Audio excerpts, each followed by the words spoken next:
forge in order to have a better relationship with Spain.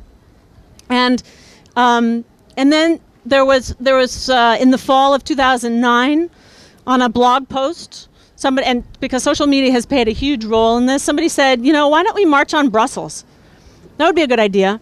And all of a sudden, this idea grew, and lots of people worked really hard on it. Not politicians, because the politicians were still fighting amongst themselves, but the people who were interested in making this, in getting heard, organized amongst themselves, using this blog, using social media, going to meetings, and throughout the winter of 2009, they gathered 10,000 people to travel 1,300 kilometers to march on Brussels and tell Brussels that Catalonia wants to be independent.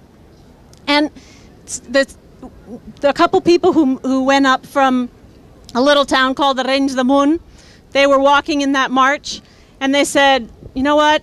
We need to petition our parliament to have a real referendum on independence. We need to finally hear how many people are in favor of this and how many people aren't. And they said, all right, well, let's have a petition in Arenys de Munt. Arenys de Munt is a town of 8,000 people. Who cares? Well, it turns out that they went back to Arenys de Munt, and through the summer of 2009, they organized this referendum. And it might have just gone unheard of, might have gone unnoticed, except that the Spanish government said, you can't ask the people what they think. We don't want you to ask the people what they think. And there were court rulings that said you weren't allowed to ask this question of the people. Do you want Catalonia to become an independent state? But they did it anyway. And there was also the fascist group that decided they wanted to march in Arenys de Munt. And the Spanish court said that was fine, no problem with that. But what happened was so much attention was focused on Arenys de Munt that people came from all around to see how they were doing this and to be amazed and inspired that, wow, you actually could ask the people what they wanted to do. You could ask them if they wanted Catalonia to be independent. And in fact, I think something like 97% of the people who voted that day, and there was a higher turnout than in earlier elections in that town, said yes, they wanted Catalonia to be independent. And two more things evolved out of Arenys de Munt. One of which was that there were 4 people who came to watch. And they said, you know what? We need to harness this energy. There are more people like this. Look at all these people around us. They want independence too. We're not just a bunch of weirdos who think this crazy idea. There's a lot of us. We could do this. And they started the Catalan National Assembly, the group that I'm with today and that many of us are with. And another thing that came out of Arenys de Munt was there were all these people from different towns around Arenys de Munt that said, we want to have referendums in our towns.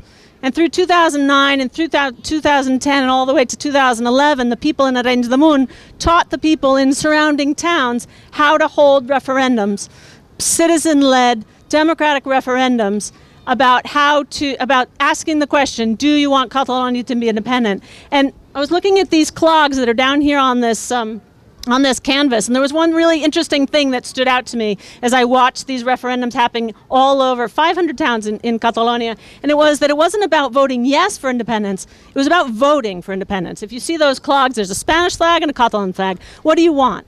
Do you want Catalonia to be independent, or do you want to stay with Spain? That was the question. It was about voicing your opinion. It was about democracy. It's this basic desire and this right that Catalans feel that they have. That Spain continues to say, no, you're not allowed to ask. You're not allowed to vote. We're not going to let you. So the Catalan National Assembly grew out of that. And in the spring of 2012, they said, all right, we're going to make a huge march because we want to say that we want to show how many of us there are that really do want independence. And they started in Lleida, this town that's on the outer edges of Catalonia to the west. They call it the far west. And they started there, and they marched through many, many little towns until it culminated on September 11th, which is the Catalan National Day, in Barcelona. And there were more than 1 million people that filled the streets in Barcelona. And it was peaceful, and it was happy, and it was democratic. And people were there, and they looked all around, and they said, wow, not just a couple people who came to Orenys, or a lot of people who came to Orenys. We're millions. There's a lot of us.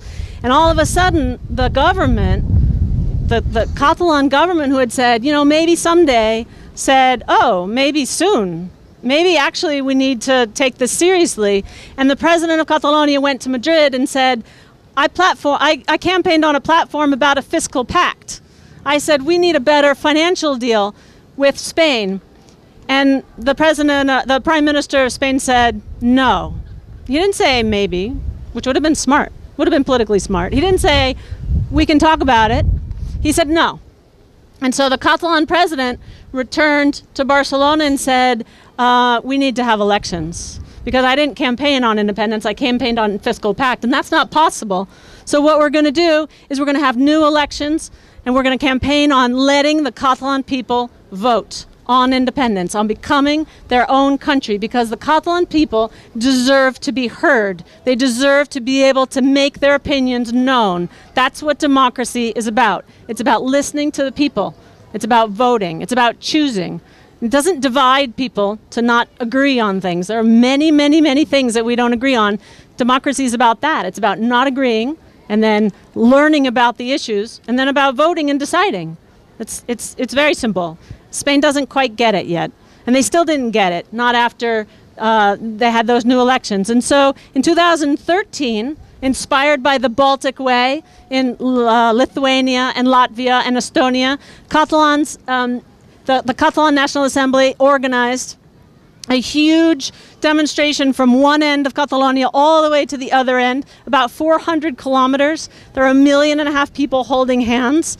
And once again, I sort of think that even though that march was in a way to capture the attention of the world and Spain and say, look, we really want this, it was also a way for Catalans to tell each other, there are really a lot of us. Not only that, we are incredibly well organized. We know how to put this, we know how to put on an event. We know how to mobilize people. We know how to get people active and interested. And we know how to educate people about the different issues. Wow, we can really do this. In the fall of 2013, that convinced the president and the other parties in the parliament to agree on a question and on a date to have an actual referendum. And they said, we're going to have a referendum on November 9th, 2014, because we want to hear what the Catalan people have to say. And the Spanish government said, no, you're not. You're not going to do that. We're not going to let you. And the Catalans went to the Spanish Congress and they said, we want to do this the legal way. So give us permission to do it. And the Spanish Congress said, nope, you're not allowed to vote. Not allowed to vote. We don't want to hear what you have to say. And so the Catalans said, okay, we're going to make our own legislation. It'll be a non-binding referendum. And they passed that legislation in the Catalan parliament by an overwhelming margin. And the Spanish government said, nope, you can't do that either. No non-binding referendum, not allowed. And the Catalan parliament went ahead and said, you know, we're going to do it anyway. November 9th, we're going to vote, no matter what happens. And the Spanish government suspended that law. And a few days later, the Catalan president said, you know what? We're not going to have a referendum. Spanish government says we can't. We're going to have a participatory process because we really want to know what the Catalan people think about independence. And the Spanish government said, no, you can't ask people. They can't even participate in their own future. And we did it anyway. Volunteers, 40,000 of us, spent all day on November 9th making sure that the Catalan people could voice their opinion. The Spanish government threatened. They ended up suing, bringing charges against the president and 2 of the ministers in government. They threatened all sorts of things the night before the referendum. And still, 2.3 million people came out for a non-official, non-binding, participatory process about Catalan independence. Because we really want to make our voices heard, because Catalans have a right to decide their own political future. And now, after all that, we want to do it in a legally binding way. And since Spain has said there's no legally binding way to have an actual referendum, we're going to use something that we're allowed to do, which is called parliamentary elections. And those parliamentary elections are scheduled for September 27th.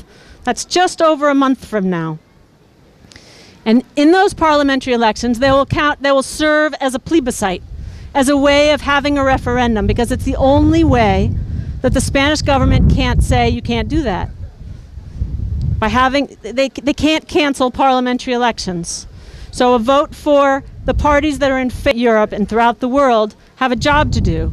and that is to explain what this is all about from the beginning, and to get people to participate, and to make your voices heard, and to do whatever it takes so that the Catalan people get to decide whether or not they want to be independent. So I ask you to help me out with that. Thanks.